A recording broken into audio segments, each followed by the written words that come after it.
سورة الانشقاق أدبنا. أعوذ بالله من الشيطان الرجيم. بسم الله الرحمن الرحيم. إذا السماء انشقت وأذنت لربها وحقت وإذا الأرض مدت وألقت ما فيها وتخلت وأذنت لربها وحقت يا أيها الإنسان إنك كادح إلى ربك كدحا فملاقيه. أعوذ بالله من الشيطان الرجيم. بسم الله الرحمن الرحيم. الحمد لله الذي هدانا لهذا وما كنا لنهتدي لولا أن هدانا الله. وصلوات ربي وسلامه على المبعوث رحمة للعالمين محمد بن عبد الله وعلى آله وأصحابه ومن اهتدى بهديه واستنى بسنته إلى يوم لا ينفع مال ولا بنون إلا من أتى الله بقلب سليم. رب اشرح لي صدري ويسر لي أمري واحلل عقدة من لساني يفقهوا قولي وبعد. Seorang dari Allah pertama ini yang dilakukan ini adalah negara ini. Apakah segala peraturan kawal yang menunjukkan pada bagi sini mencari suri Muhammad anak kesulitan anak kesahabat. Ani mau mengalami sendara keras dan menunggu yang pada setiap rumah. Surah ini hamba tadi apabila kau suratul Insyiqaq. Suratul Insyiqaq ciri surah. Ni surah ini mana surah? Orangnya surah udah dalam benyoga karena juga bina bebe surah bisegi aninari nama. Surah ini ayat, ayat muka anu dulu ye. Surah ini jigi na nyong kope juga bina. Surah ini jigi na surah bin kope. Oleh suratul Infitar. Ni ante mena boka kun. Ulah di surah minggu ni surah ira tampak kumbala be kuma pe jumen ka. Aya ye hadis ala ka qala Rasulullah sallallahu alaihi wasallam. Aku surah tamama. Aku surah nu di mo mi te ka kiyama ye. Ka kina ko iba kena ka ibu surah tamama kalang ko rodo. Surah inna lillahi wa suratul Insyiqaq. Bakor mayala surah ini al-qiyamah ere abe ko jayira amna. Kajira ka ko femi dam fem bawgi adam ne sangrol dugulo. Ru belajire be ko tabulo ka ni al-qiyamah sira. Surah ini kuma fengi me fanaka. Anama de ka kana gelaya. Abe kuma ko ka. Anamadu yɛrɛ bɛ tila ka taa tilayɔrɔ hakɛ min ma kiyamadenw sura in bɛ kuma o kan. O la Ala Taala ko bisimilahi rahmani rahim. Ida samaa'u inshaqqat. A ko kuma min na ni sankolo n'a cicira n'a pɛrɛn-pɛrɛnna. Alikiyama mana se sankolo in k'a bɛ cici a fan bɛɛ lajɛlen bɛ kɛ wo ye n'o ye mɛlɛkɛw ka jigindaw ye ka na dugukolo sanfɛ. Kiri tigɛli kama adamadenw ani jinɛw ni mɛlɛkɛw ani baganw bɛɛ lajɛlen bɛ ɲɔgɔn sɔrɔ kɛnɛ kan don min na sankolo in fana bɛ ci o don in na n'o bɛ wele ka fɔ alkiyama don na. وأذنت لربها وحقت. وأذنت لربها وحقت. أي وأطاعت ربها. fɛn min ye sankolo ye a ka cicili min filɛ o ye. Ika roka Allah Taala dia yamarani aye wa imajni mala Taala ye ayi yara karba Allah Taala ye ka Allah Taala ye min jina fa yo ke wa akan ko ke fana abante ala na. Wa idhal ardu muddat. Wa idhal ardu muddat. Ako do mi di dugulay na be fenze. Doni dungo ko dugulo be fenze iba la ya finye da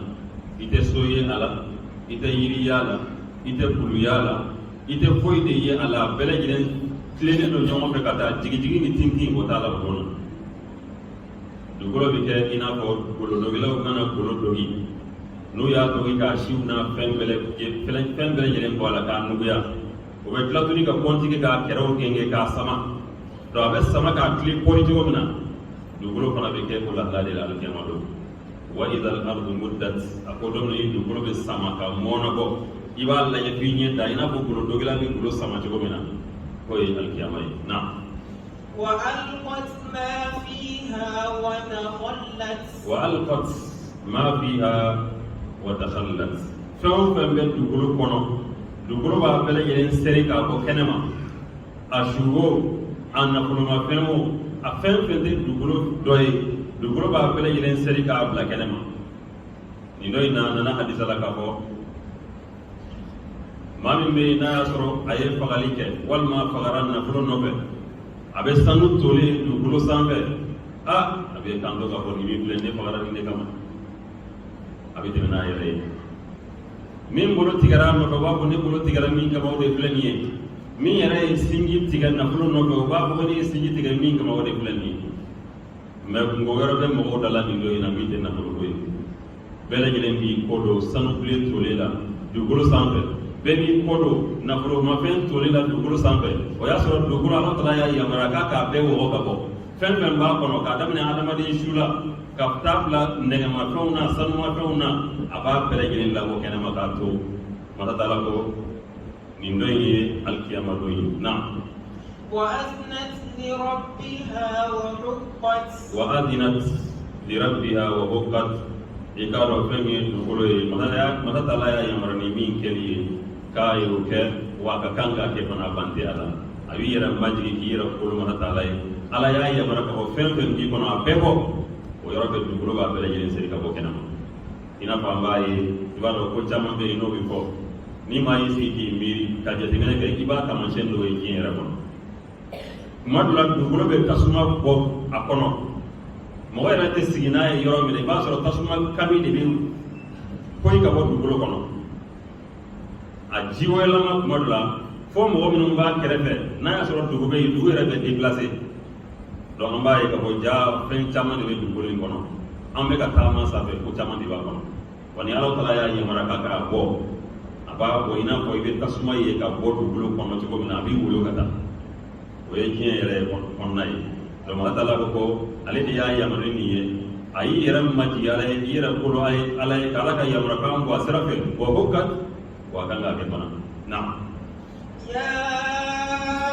أيها الإنسان إنك كادح إلى ربك كدحا فملاقيه wala Masa Taala ye ladilikan ta ka ɲɛsin adamaden ma alikiyama ko nafa min bɛ a kan ka ɲɛsin i ma k'a fɔ alikiyama ko ye tiɲɛ ye tiɲɛ don alikiyama ko ye tiɲɛ ye siga foyi t'a la o nafa o fɔli da la o nafa ka dɔgɔ i kan dɛ min nafa ka bon i ma o de i bɛna baara min kɛ k'alikiyama sɛgɛrɛ wala Ala Taala ye ladilikan ta ka ɲɛsin adamaden ma ko ya ayyuhal insan a ko i adamadenniw innaka amil i k'a dɔn e ye baarakɛla de ye imma khayran wa imma sharran e ye baarakɛla de ye innaka kadihun ila rabbika kadhan famulaqi k'i k'a dɔn i bɛ ka baara min kɛ nin dɛ diɲɛ kɔnɔ a kɛra ɲuman ye o a kɛra juguman ye o k'i k'a dɔn i bɛna nin kunbɛ ɲɔgɔnya don dɔ la alikiyama don i ka ɲuman na jira i la alikiyama don i ka juguman na jira i la n'a y'i ja da alikiyama ko la n'a yɛrɛ m'i ja i kana da la i k'a dɔn i ye baara fɛn fɛn kɛ alikiyama don i na taa fɛ ɲɔgɔnya i k'a dɔn innaka kadihun ila rabbik e ye baarakɛla de ye ka kiyama sɛgɛrɛ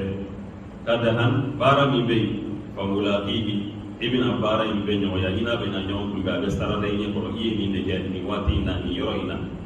ayiwa ko hakilima ka i janto i yɛrɛ la na فأما من أوتي كتابه بيمينه wala Masa Taala ye alikiyama ko a y'a fɔ globalement ka tila ka na détail fana di ayiwa k'i k'a de bɛ baara min kɛ i bɛna baara in bɛɛ ɲɔgɔnya alikiyama jɔ don a bɛna kɛ cogo di baara in bɛna a lahala bɛna kɛ cogo di a bɛna sarada cogo min na k'o de ye fa amma man utiya kitabahu biyaminihi mɔgɔ min ka baara gafe iga bara nyima no gafe asabene be gafe mina katla iga kunanja fana ko seroga koni mo ni tadira ma ikini molola iga ro ko tilama ode bina feze no mana fa amma man utiya kitabahu bi yaminihi na'am فسوف يحاسب حسابا يسيرا وتلما بنا فeze no mana وينقلب إلى أهله مسرورا أتلماني يشين كتا الجنة كنو كسرى بكي نسجا وينقلب إلى أهله أبيتلي نيغتا الجنة كنو أكدين بيالا ماوما الجنة سورو بي إتولا ماوما الجنة دورو بي إتولا دومين بي ني دونا الجنة كنو الجنة ديو تنجوان نيغا كفونغا سوبني الله تعالى يليه ولاتك aligine den mi nyisha ka so ma kata do ka du kono ina fo jena ite fili ka du ma jomi ni wula sera ni tare ka ni tara iga du wula wal mi tare ka karjela ibi fe ka dai ka so ite ma nyiri ko ni ngam blonda e wal ma ni te wa aligine den bi tle ka ta ka so wula halal Allah taala ko iga do wa yanqalibu ila ahlihi ko aligine den bi tle ka ta ka so aka de mayala aligine kono masrura wa yasra rusul jarim na وأما من أوتي كتابه وراء ظهره وأما من أوتي كتابه وراء ظهره ngani mogami nali takira jumai ogata manshey jumai ala kunango ya gafe anaka seben ay kulangolo minun ka seben be gafe mina obe dama di anumangolo la o eta manshey mi ba jira ka ko ni ma kunango ka gafe be duma unumangolo dila doni tungo ko ka bulu kuna mi ka da ko ka sorka aga gafe da ma aga kuna go aga jane me do o attestation no ye o diplôme o be dama ay ko jugo min ke o gafe syria be dama no ya ga jane me ta gafe do be dama ko ka ko abulu kuna mi ka da ko la wal ma ka bulu ke ka kono so ka da ko ko fe ni ga sorka dama an mongolo la wa amma man utiya kitabahu wara dhahri koni mo min ka gafe mana dama a kofe فسوف يدعو ثبورا كوتي لما بنتو كل لسا الكما كنكا ابي بون بدي ko alkama keneka kale halagira kale tachena kale bonena abi toni kuma kan dila ويصلى سعيرا kabe tla kam mine kata do janbe kono sairu ye janbe to wodi kabe do janbe kono de abe kule min ke abe magar do kami ko sita to ko hine ka kala wa yasla sa'ira abe tla ni kata do janbe kono na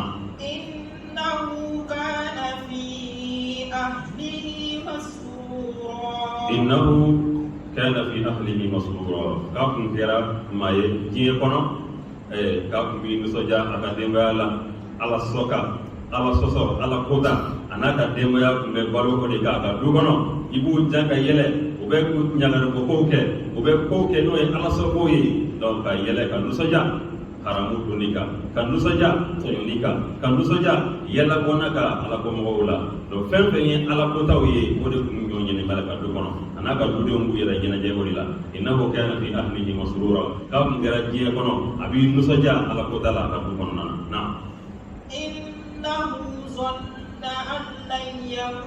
innahu dhanna an lan yahur koni chemin flani kata janme kono ni muso min flani ka bulo kuna mi ka gafe da manata tatro be janme kono innahu dhanna an lan yahur ka miya jigiya de abiya bisiga ka ko femiye alkiyama koy ko tiendere ko ka ko nan fadro kambe kunu ale kun dali to la ma jisigi ko le ni nasama na bala inna rabbahu kana bihi basira bala Allah taala ko tiendo alkiyama ko tiende inna rabbahu kana bihi basira wa ikado kafi kumbe ka bara jugu mi nge tiye kono ko amma ni anye kumbala de abe ka feo fenge ibi do mo wode segi do ma taala ko Allah taala nge tumbe ala ko Allah taala be ka fonte bo na fala uqsimu bishafaq ni aya mi fle ka kala ni ye ala kira sallallahu alaihi wasallam igado ayi gando afuru muso ye dondola ka asoro ube barola akame igado alkiyama do ni mawo mani Allah taala ya tiglama fese ko tiglama te kishide mawo mani Allah taala yi fese ika jurumula ko tiglama te kishi furumuso yi kala karama no ya ambai sai apado fura koro ko faman ko fasawfa yuhasabu hisaban yasira wa amma man utiya kitabahu bi yaminihi fasawfa yuhasabu hisaban yasira qala ta'ala ngo qur'ana kono ko ni mo min ga fe dira ma atimi ngolola ko tiglama be fese no mala kira ko fese mi floye ko te fese de inma huwa al-am igado ko te doere o ye ka tiglama ka fɛnw jira la kɛrɛfɛ n'o ye mumini ka jira la Allah taala b'a jira la ka a fa ɲɔgɔn i nin ko in kɛ mais i yafari ma i mago to Allah taala ni a cɛ i sutura i yɛrɛ sutura i sutura donc masa taala bɛ mumini sutura masa taala bɛ yafa mumini ma ko dɔw la sinon ni masa taala k'a b'i compter ko fɛn bɛɛ lajɛlen na k'i tɛ kisi nka fɛsɛfɛsɛ nɔgɔma min fɔra ko tɛ dɔwɛrɛ o de ye ka jirali kɛ i la n bɔra nin kalama nka i yafari ma i mago to ini ma Allah taala ambala de ya rabbi ala kan soro ko ya ko ngewla na fala uqsimu bishafaq ala taala ko kabi kale liblela le ni libi to la sera wal ma limana bi libi fe iba soro libi lo be sharia ya kan ga fidido lo ala no ye jume na le tunna mamana wode sabo wa doni do ko libi mi planie no be get libi fe libi ne ko ala taala ko kabi kale bula na والليل وما وسق masa taala ko abi kale shula na tibira ka kojugu caman ka fɔ ɲɔgɔn kan ka da ka su dibi jugumanw caman de b'a kɔnɔna na min ni ma kan ka ala taala deli ka fɔ k'i kisi su dibi ma ko caman de bɛ a kɔnɔna na fo ni masa taala i porokoto fɛn jugu bɛ se ka taama ka na yɛlɛ i ka i dalen su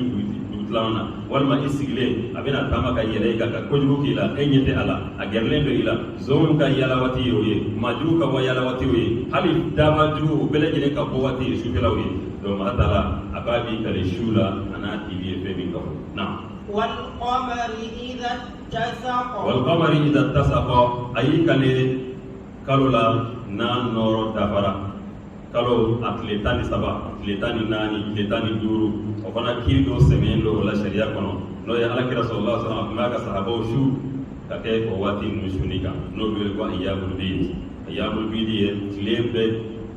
kalo bɛ jɛya waati min na n'o ye tile 3 ye tile 13 tile 14 tile 15 alakira y'a ka sahabaw yamariya ka fɔ o waati ninnu o tile o bɛlaw ko k'olu sun o ye alakira ka sunna ye sallallahu alaihi wasallam donc masa taala y'i kale kalo la n'a a nɔrɔ dafara na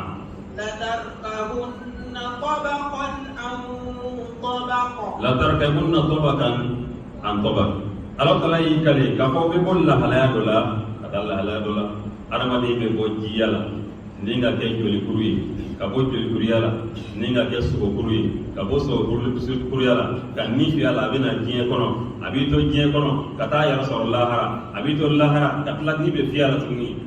a bɛ yɛrɛ sɔrɔ kiyama kɛnɛ kan latarkabunna tabakan an tabak a bɛ bɔ lahalaya dɔ la ni ka na lahalaya wɛrɛ la na فما لهم لا يؤمنون ko mun de bɛ kafiru ma de man kafiru ninnu tɛ limaniya ni kibaruya bɛɛ lajɛlen fɔlɔw ye daliluw nalen kɔ min bɛ ala taala ka senkola n'a ka masaya jira mun de kama o tɛ limaniya halisa na وإذا قرأ عليهم القرآن لا يسجدون وإذا قرئ عليهم القرآن لا يسجدون ni kuranɛ kamana ko ka fana kutu yɛrɛ majigi kuranɛ ye ni ka limaniya na بل الذين كفروا يكذبون i ka dɔn dɔ wɛrɛ m'u bila nin na dɛ